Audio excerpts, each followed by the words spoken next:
कभी सोचा है कि जब हम किसी पहाड़ की चोटी पर खड़े होते हैं या किसी गहरी घाटी को देखते हैं तो असल में हम मैथ्स को देख रहे होते हैं। जी हाँ, इन सब में एक छिपा हुआ गणित है। चलिए आज प्रकृति के इन्हीं ऊंचे नीचे नज़ारों के पीछे के गणित को समझते हैं। देखिए, ये तस्वीरें तो हम सब ने देखी हैं ना। एक तरफ शानदार ऊंची चोटी और दूसरी तरफ एक गहरी सी घाटी। पर ये सिर्फ सुंदर नज़ारे नहीं हैं। असल में मैथ्स की दुनिया में इन्हें कहते हैं मैक्सिमा और मिनिमा। आइए जरा इसे और करीब से देखते हैं। तो फिर सबसे बड़ा सवाल ये उठता है कि हम किसी भी सतह पर वो सबसे ऊंचा और सबसे नीचा पॉइंट आखिर ढूंढते कैसे हैं, चाहे वो कोई पहाड़ हो या फिर किसी मशीन का कोई पुर्जा। जवाब मैथ्स के पास है। तो चलिए अब इन कुदरती आकृतियों को नंबर्स की दुनिया में ले चलते हैं और देखते हैं कि गणित इन्हें कैसे देखता है।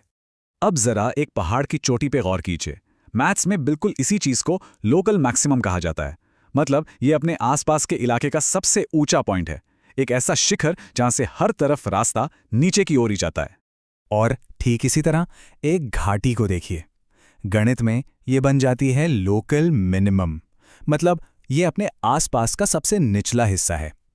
सोचिए जैसे कटोरे का तला होता है ना, जहां पानी या कोई भी चीज आकर रुक जाती है, बिल्कुल वैसा ही।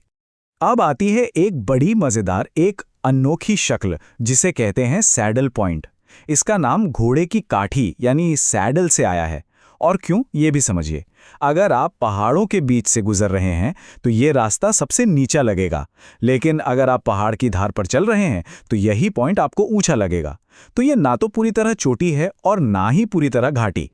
तो सवाल यह है कि मैथमेटिशियंस इन खास पॉइंट्स को आखिर ढूंढते कैसे हैं। चलिए उनके टूल किट में झांक कर देखते हैं। तरीका देखा जाए तो काफी सीधा है। सबसे पहले हम हर दिशा में ढलान को नापते हैं। फिर हम उन पॉइंट्स को खोजते हैं जहां सतह बिल्कुल फ्लैट हो, मतलब जहां कोई ढलान ना हो, जीरो स्लोप। और आखिर में बस ये पता लगाते हैं कि वो फ्लैट जगह एक चोटी है, एक घाटी है या कुछ और ये है हमारा आखिरी और सबसे जरूरी टूल, डिसीजन रूल। इसमें हम एक खास वैल्यू कैलकुलेट करते हैं जिसे डी कहते हैं। ये डी हमें उस जगह के घुमाव या कर्वेचर के बारे में बताता है। और बस डी की वैल्यू देखते ही हम फौरन बता सकते हैं कि वो पॉइंट एक चोटी है, घाटी है या फिर एक सैडल पॉइंट है। ठीक है, ये सब गणित तो समझ आ गया, पर असल जिंदगी में इसका क्या काम है? क्यों जरूरी है ये सब जानना? देखिए, ये सिर्फ किताबों की बातें नहीं हैं, इसके असल दुनिया में बहुत ही काम के इस्तेमाल हैं। एक मिनट के लिए सोचिए कि आपको एक मोबाइल टावर लगाना है। सबसे अच्छी जगह कौन सी होगी? जाहिर सी बात है, उस इलाके का सबसे ऊंचा पॉइंट, एक मैक्सिमम, ताकि सिग्नल बिना किसी रुकावट के दूर दूर तक पहुंच सके। है ना कितना सीधा और पावरफुल इस्तेमाल? और ठीक इसी तरह मिनिमम का कॉन्सेप्ट भी बहुत काम का है। हम सब जानते हैं, पानी हमेशा सबसे निचली जगह पर ही जमा होता है। इसी एक सीधी सी जानकारी का इस्तेमाल करके हम पानी जमा करने के लिए तालाब या टैंक डिजाइन करते हैं, या फिर शहरों में बाढ़ से बचने के लिए ड्रेनेज सिस्टम बनाते हैं। महान वैज्ञानिक गैलीलियो ने एक बार कहा था, गणित वो भाषा है जिसमें भगवान ने इस ब्रह्मांड को लिखा है। और ये बात कितनी सही है। मैथ सिर्फ जोड़ घटाना नहीं है, ये हमें अपने चारों ओर की दुनिया के छिपे हुए पैटर्न और उसके स्ट्रक्चर को समझने की एक नज़र देता है।